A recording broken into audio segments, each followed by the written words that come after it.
E aí, galera do nono ano, tudo bom com vocês? Espero que vocês estejam bem, estejam se cuidando, para a gente poder voltar à nossa vida normal o mais rápido possível. Bom, nesse nosso segundo momento, continuando o nosso conteúdo da aula anterior, que a gente estava iniciando a República Brasileira, hoje nós vamos ver os principais conflitos que existiram nesse período da República, né? Nós vimos que nesse período da República, nesse período inicial, ele vai estar dividido em República Velha, né? E dentro dessa República Velha, nós vamos encontrar a República de Espada, não é? Que é a república onde o Brasil foi governado por Marechal Deodoro da Fonseca e Floriano Peixoto.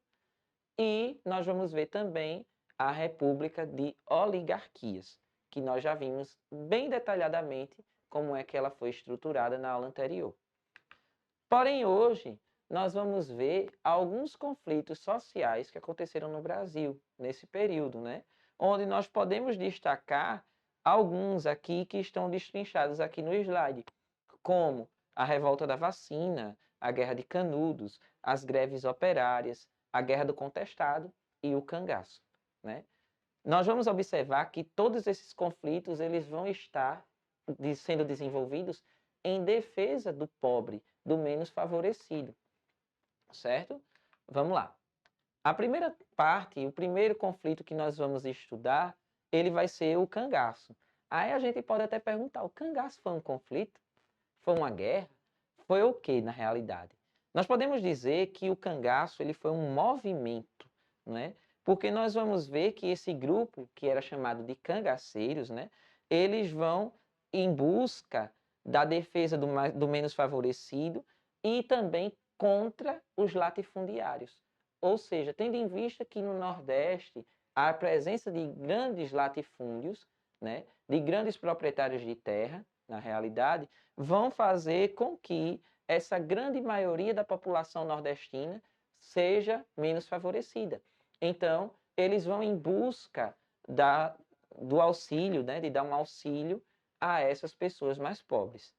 Então, nós vamos ver o seguinte, que essas pessoas, elas eram vistas de um lado como heróis, né, pelo lado dos pobres, como também pelo lado das autoridades, eles eram vistos como bandidos. Então, eles eram comumente perseguidos pelos policiais. E é interessante que eles utilizavam propositalmente as roupas de couro, as sandálias, ao contrário, né? Eles não usavam as sandálias deles do jeito que nós conhecemos, eles utilizavam ao contrário para despistar essas pessoas, né? E o mais famoso cangaceiro que vai existir no Brasil, ele era chamado de Virgulino Ferreira da Silva, ou conhecido como Lampião, né? E Lampião, ele vai agir dentro do interior do Nordeste entre a década de 20 e a década de 30.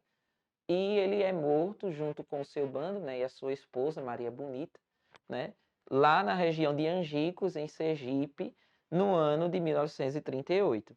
Então, armaram uma cilada, uma emboscada, e acabaram assassinando todo o bando de Lampião, decepando também a cabeça de todos os integrantes e colocando à exposição das pessoas. Outro conflito que vai acontecer é o conflito de Canudos. Canudos era uma vila que vai se desenvolver no interior da Bahia, não é? E que vai ter como principal líder o Antônio Conselheiro. Antônio Conselheiro vai utilizar uma teoria que é chamada de teoria messiânica. O que é a teoria messiânica? É a teoria de uma pessoa que se apresenta como salvador da pátria. É aquela pessoa que chega para você e diz: olha, vamos construir uma nova vida e a teoria que eu tenho criada vai solucionar todos os problemas de vocês. Tendo em vista que no interior do Nordeste, no sertão nordestino, as pessoas já eram pobres, mas mesmo assim tinham que pagar os seus impostos, tinham que cumprir com as suas obrigações, tinham que também pagar o dízimo, né, que é a taxa da igreja, né? E isso faz com que ele junte, no decorrer de um curto espaço de tempo, mais de 15 mil pessoas dentro dessa vila, né? Então, Antônio Conselheiro vai arrumar conflito logo com as duas partes mais fortes do Brasil, o governo e a Igreja Católica, né? Então, o governo e a Igreja Católica se voltam contra Canudos. e faz com que se desenvolva esse conflito aliando-se com o governador da Bahia, não é? Então, os jornalistas do estado baiano começam a desenvolver uma teoria de que era um bando de fanáticos e que precisava aniquilar esse governo de Antônio Conselheiro. Então, o governo da Bahia vai criar expedições militares, não vai ser apenas uma, não é? Se não me engano, são 3, né? E dessas 3, só na última que eles conseguem destruir Canudos. Por quê? Na realidade, nem são eles que vão matar Antônio Conselheiro. Antônio Conselheiro morre de uma doença degenerativa e depois a sociedade de Canudos começa a se definhar, certo? Continuando, nós vamos ver a Guerra do Contestado, né? Que a Guerra do Contestado ela vai se desenvolver na região sul do Brasil, certo? Por volta de 1912 e 1916, onde nós vamos ver que, na realidade, aqui vai ser um conflito, onde vai se ter a presença também dos ingleses, pois uma empresa inglesa queria construir uma ferrovia ligando o Rio de Janeiro à região sul do Brasil, e só que tinha que passar pela região do Contestado. E essa região do Contestado já era povoada, ou seja, as pessoas iriam ficar desabrigadas, né? Então aqui nós vamos ter também a intervenção messiânica de uma pessoa chamada José Maria, né? E ele vai trabalhar a questão da reforma agrária. E aí nós vamos ver que dentro desse conflito todo, que vai envolver tanto o governo federal quanto o governo estadual do Paraná e de Santa Catarina, nós vamos ver que vai se desenvolver até o ano de 1916, quando vai acabar matando todos os líderes daquela região. E nós vamos ver também a questão da revolta da Chibata.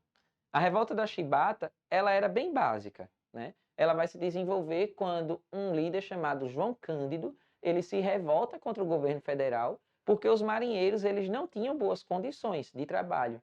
E além disso, as punições que eles sofriam eram sofrer chibatadas, né? Então, além deles não terem condições de trabalho, eles ainda sofriam castigos como se fossem, entre aspas, escravos, né? Então, eles ameaçam bombardear o Rio de Janeiro se por acaso eles não conseguissem ter boas condições de trabalho. Outra questão também é o tenentismo, né? Só para a gente concluir, é a questão de que o tenentismo queria afastar as oligarquias do governo brasileiro e colocar também a questão do exército dentro do governo, tá? E aí nós vamos ver a questão social de forma básica, de que esses conflitos eles vão estar desenvolvidos na questão de que vão bater de frente com a questão da pobreza, vai bater de frente com o governo, tendo em vista que o governo nessa época vai favorecer apenas as pessoas ricas, não é? Então nós vamos ver que esses problemas sociais, esses conflitos sociais, eles vão se tornar casos de polícia. Então nós vamos ver que qualquer conflito, qualquer momento de greve, essas greves operárias que vão se desenvolver no Brasil, elas vão ser tratadas como casos de polícia, certo? Enfim, resumindo, esses são os principais conflitos, tendo em vista que nós já vimos na aula anterior a revolta da vacina, não é? E espero que vocês tenham compreendido como é que vai se desenvolver esse primeiro período da República, que acaba no ano de 1930 com a Revolução criada, né? Ou melhor dizendo, golpe de Estado desenvolvido por Getúlio Vargas, dando início à segunda fase da República Brasileira, que é a Era Vargas. Espero que vocês tenham compreendido e conto com a presença de vocês e a participação de vocês na nossa próxima aula, tá certo? Então, um abraço distante, um abraço entre as telas e a gente se encontra. Até lá!